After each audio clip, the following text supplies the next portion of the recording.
এ যেন এক অবিশ্বাস্য ঘটনা।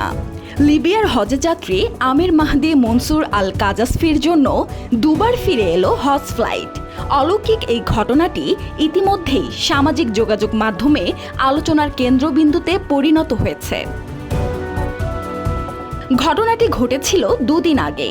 ট্রিপলি বিমানবন্দরে দুপুরে ছিল আমিরের হজ ফ্লাইটের নির্ধারিত সময়। তিনি ছিলেন তার দলের সর্বশেষ হজ যাত্রী, যিনি মিশর হয়ে সৌদি যাওয়ার জন্য বিমানবন্দরে পৌঁছান। কিন্তু সেখানে পৌঁছানোর পরই নিরাপত্তা কর্মকর্তারা তাকে জানান যে তার পাসপোর্ট সংক্রান্ত ইস্যুর কারণে তিনি প্লেনে উঠতে পারবেন না।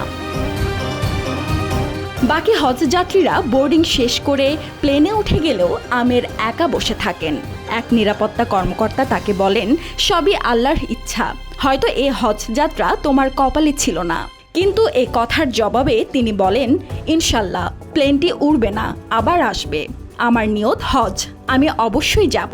তার এই প্রবল বিশ্বাসের কিছুক্ষণ পরেই ঘটে প্রথম বিস্ময়। বিমানবন্দরে ঘোষণা আসে প্লেনটিতে যান্ত্রিক ত্রুটি দেখা দিয়েছে এবং সেটি ফিরে আসছে।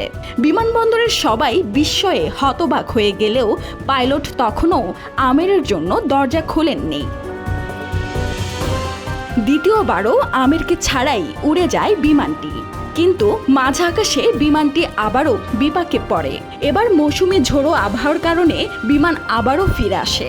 তখন পাইলট নিজেই বলেন, আল্লাহর কসম, আমি আর উড়ব না যতক্ষণ না আমির প্লেনে ওঠেন। অবশেষে বিমানের দরজা খুলে দেওয়া হয় শুধু আমিরের জন্য, আর তিনি উঠে পড়েন সেই বিমানে।